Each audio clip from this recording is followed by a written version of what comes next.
Бисмиллах деп бастайын, асылық сөзді қоспайын. Кешегі жүрген махаббатымды іздеусіз қалай тастайын. Өлімі құрсын өртекен, өзекке түскен ертекен.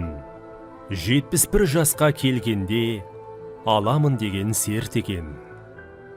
Құрметті ағайындар, туыстар, нағашылар, жолдастар.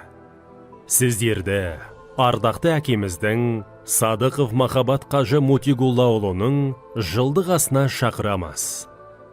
Ас 2024 жылдың 13 қаңтар күні сағат 12:00-де басталады. Мекен жайымыз Ақтөбе қаласы, Патсаев көшесі 10, Асыл мейрамханасы. Асқа шақырушы Садықовтар әулеті.